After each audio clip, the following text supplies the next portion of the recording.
On the 27th of December 2023, yeah, it was a Wednesday at about 2 a.m.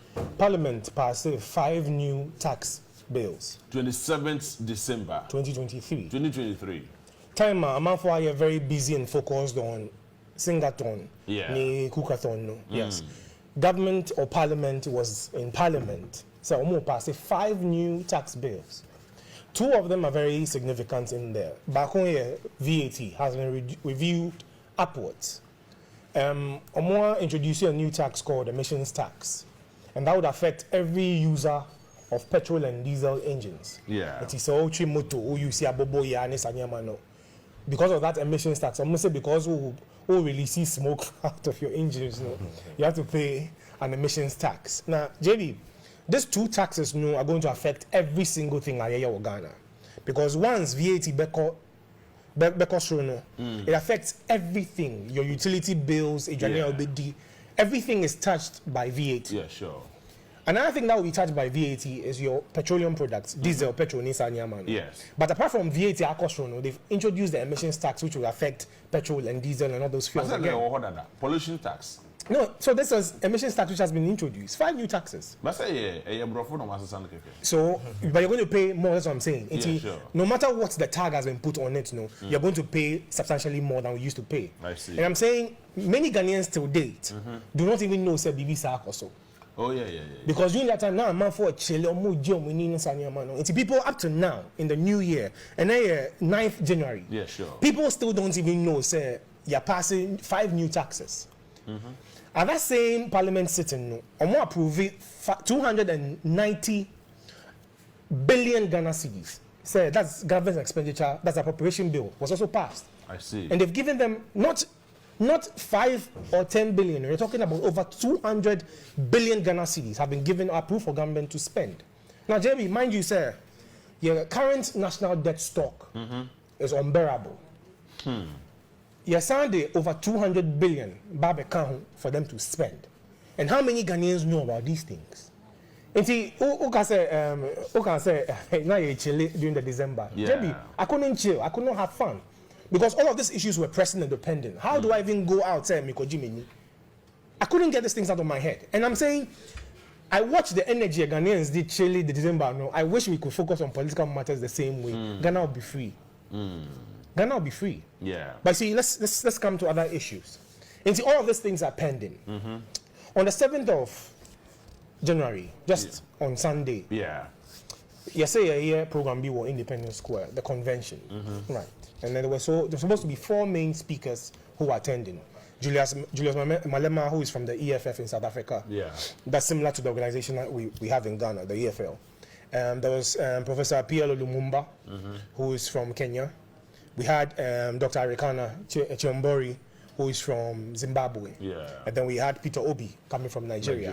And so Osha, the makeup of the panelists that was formed for this program, it's a purely Pan-Africanist panel, right? And you had representation, there was none from North Africa, but from West Africa, Central, East, and South. Yeah, sure. There was a good representation of the continent. And as I share among who were invited to this program, there were people who were, who are people you can refer to as political giants in Africa. They have a very good international following. JB, how do you give them the permit all the way back in November last year? And then 1 hour to the program beginning, most more cancel program. And I crave your indulgence. Maminkai, this letter we got from the office of the president. From the office of the president? It was a statement that was offered as an excuse for what has happened. Okay. And it's a signed document. Yes. So from a media director. So we will have it on the screen very soon. And this is from the office of president, and it was sent on the 7th of January 2024. And when they signed it? It was signed by H.M. Wood, the chief director for the chief of staff. Okay. Yes, H.M. Wood. Yes. Okay. And I'm going to copy the deputy director for the diaspora affairs. That's Dr. Nadia Adongofin. All right. And so the letter says, the heading of the letter is a revocation of permit. And I'd like us to pay attention to what this letter says. I'm going to say, we write to revoke immediately the permission granted per our letter number OPPH02 that was dated 11th November 2023, which approved your request to use the Black Star Square for the above event. Or say, this decision has been necessitated by an unforeseen state event scheduled to take place at the venue. I beg your pardon. All right. I'd like to highlight that paragraph again. More share live on TV. So this is the letter signed by the Chief Director. The Chief Director for the Chief of Staff. For the Chief of Staff at the Office of the President. Yes. Okay. And so I'll show the second paragraph. Now say, this decision has been necessitated by an unforeseen state event scheduled to take place at the venue. I'll come back to this paragraph. Under the circumstances, the amount of 10,000 Ghana cedis paid by your office for the use of the venue will be refunded. We regret any inconvenience this may cause. Oh, okay. Back to the second paragraph. Or say, this decision, that's the decision to cancel the event, has been necessitated by an unforeseen state event scheduled to take place at the venue. You see, how can a program or an event which is unforeseen be scheduled? My goodness, you can't believe these things if you don't see them.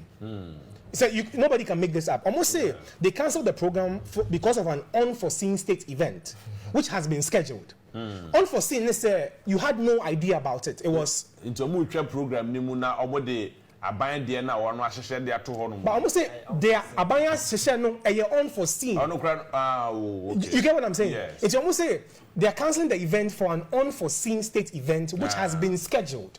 Oh, okay. It doesn't make sense. You see, you an unforeseen event. Idea to me who say ABC, not AC. That's unforeseen, right? No, muso say ABC and AC. But one man, Nipano, no, I'm gonna say I'm gonna cancel Wayne for an unforeseen event. But I'm gonna say a state event. Yes. How can a state event which has been scheduled be unforeseen? But because this is from the Office of the President. I'm not surprised, JB, that we go into certain contracts which we later realize have been very criminal, if nothing else. Because to me in kind simple brofo, and you cannot use your English words correctly, and you write out a letter like this, an unforeseen state event which has been scheduled. How does this make sense? But you see, this was a national day of shame for Ghana because... Oh, really? Oh, yes, a very big national day of shame. I see. Yes. How? I like that. I've mentioned, sir, these were 4 political giants in Africa who cover West, Central, East, and South Africa, right? Sure. So this was a Pan-Africanist movement, right? Now, our president has been touting a lot of Pan-African rhetoric when he goes outside. We don't have a car also, but pardon me. Yes. And so your president has been sold to us, sir, or your Pan-Africanist, and then he supports. So outside Ghana, like when he met the French president, his rhetoric is Pan-Africanist, right? And he said, "Yenya opportunity be say the 4 political giants who represent 3/4 of the continent coming into Ghana." And mind you, Ghana has always been known previously as the gateway to Africa.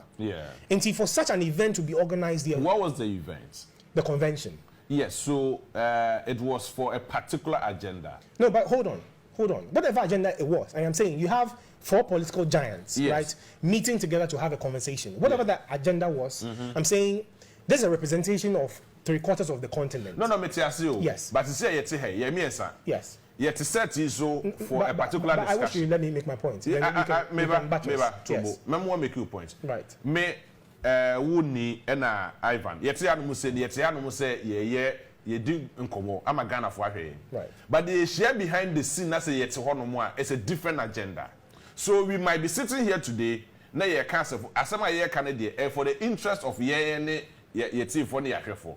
But see your quabonte and I see a free camera na ye ko baby for so it's a different thing. But that's done. But I'm saying, sir, these people have a following, and if you follow their rhetoric, you see they push a certain agenda which is Pan-Africanist, right? Yeah. So I'm saying, sir, if these 4 people are coming onto one platform to have a conversation around Africa, it would have been in Ghana's interest, sir, would have even be part of it. I was hoping, sir, the program would have happened, and then our presidential aspirants, either the current president or his vice president who is looking to become the next president, would have taken advantage of such a platform and addressed the people. And this would have not just been for Ghana, but would have been for the majority of Africa. I see. So I was looking at how this would have actually put Ghana back on the map. See, I know Ghana's title of being the gateway to Africa has been taken by Rwanda.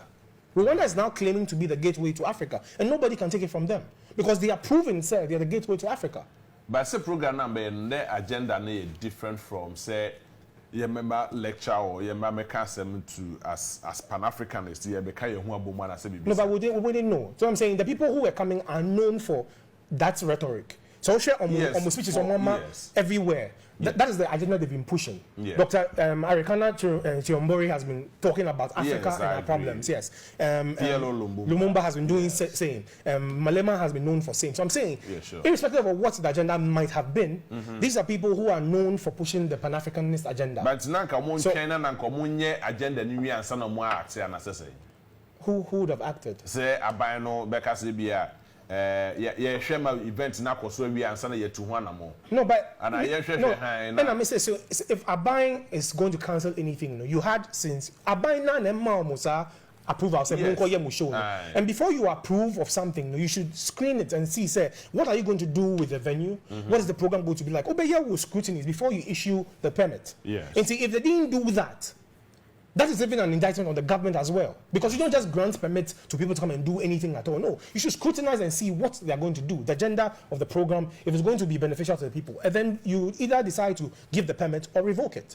But they gave the permit last year in November, and then 1 hour before the program will start, we say more revoke or more permits, because of unforeseen state event.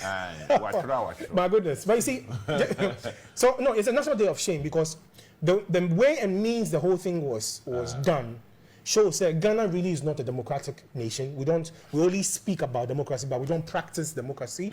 It's an indictment on the international community because you don't treat international people who are coming to your country in that manner. And you see, if you see the presence of the police and the army, and then their posture towards the people, right? I said it was not. It was more than just, oh, we are cancelling your event because of another scheduled event. And so this even goes to another indictment on the government. Say, Mama Obi permit from last year. Say, oh, you see the venue for this program. How is it that you didn't know, say, another state event was going to clash with that same event?